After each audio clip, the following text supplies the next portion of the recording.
Sakit hati, karena disiram air, residivis pembunuhan, nekat habisi kekasihnya sendiri.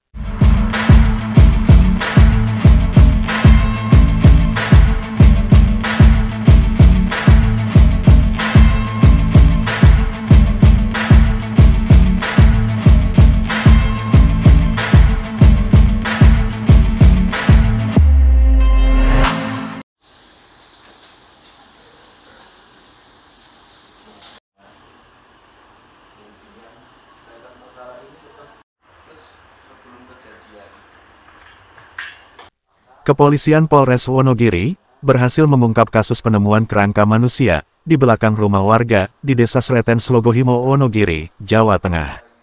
Polisi pastikan korban atas nama Kartika merupakan korban pembunuhan teman dekatnya sendiri atas nama Supriyanto, yang juga pemilik rumah di mana korban ditemukan terkubur. Tersangka mengaku nekat membunuh korban lantaran sakit hati saat cekcok disiram air oleh korban. Dari hasil penyelidikan, tersangka nekat membunuh korban lantaran emosi saat sedang cekcok sempat disiram air oleh korban. Secara spontan, tersangka Supriyanto yang juga seorang residivis kasus pembunuhan ini membekap korban menggunakan handuk sampai meninggal dunia. Panik karena korban meninggal, tersangka langsung memutar otak untuk menghilangkan barang bukti dengan cara menggali dan mengubur korban di pekarangan belakang rumah. Tersangka sendiri saat diperiksa mengaku panik seusai melihat korban meninggal. Tersangka kemudian membawa jenazah korban ke belakang rumah untuk dibakar selanjutnya dikubur. Saat ini, tersangka Supriyanto telah mendekam di sel tahanan Polres Wonogiri. Pihak keluarga korban sendiri dari awal telah mencurigai Supriyanto. Pasalnya, tersangka ini dikenal sebagai orang yang temperamental dan juga pernah membunuh orang sebelumnya. Saat ini keluarga korban berharap Supriyanto bisa dihukum seberat-beratnya untuk mempertanggungjawabkan perbuatannya.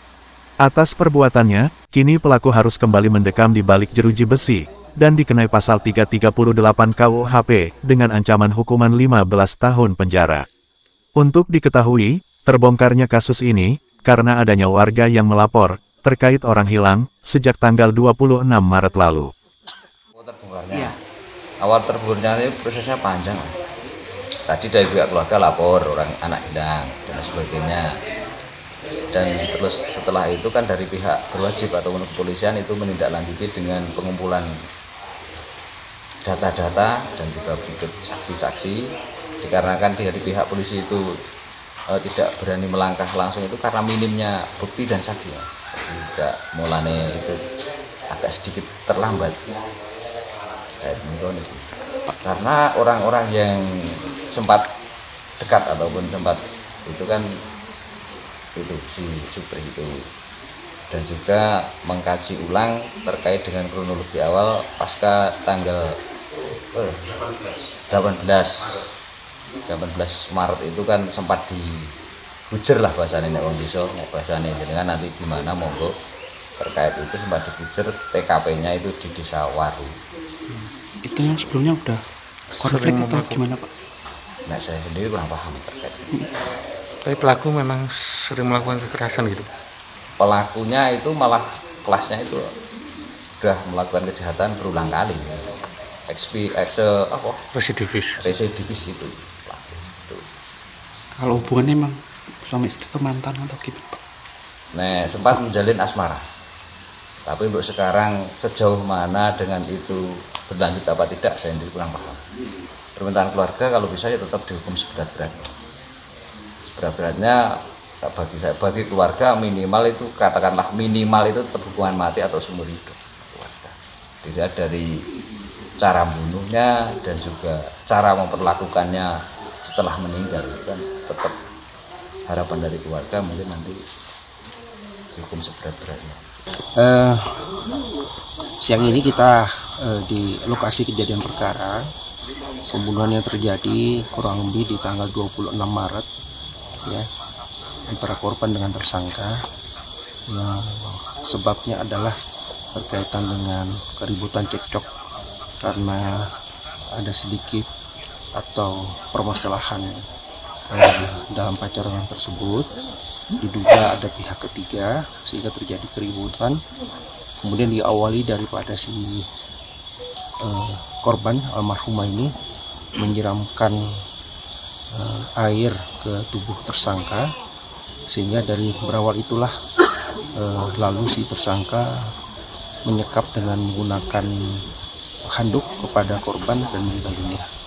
Kemudian setelah meninggal dunia, untuk menghilangkan daripada barang bukti, korban ini dibawa ke lokasi yang ada di sini, kemudian dengan cara mohon maaf dibakar supaya untuk menghilangkan barang bukti. Setelah selesai dibakar, sisa-sisanya kembali itu dimasukkan dalam karung goni, kemudian dikuburkan langsung di Lumban Kota ke sini. Ya. Itu gambaran umum kejadian rangkaian terjadi di tempat kejadian perkara. Untuk pelaku sendiri? Pelaku sendiri saat ini sudah kita amankan. Pelaku memang dia sudah lama kita intai, sudah lama kita awasi.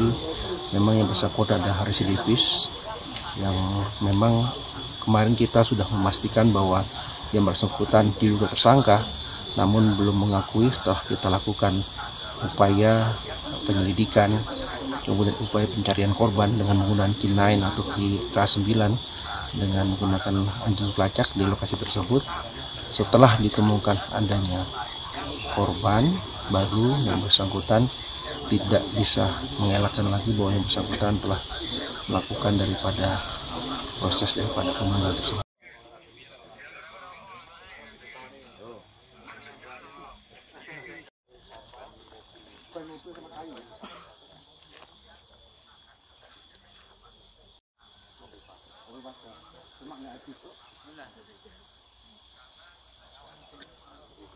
Yeah.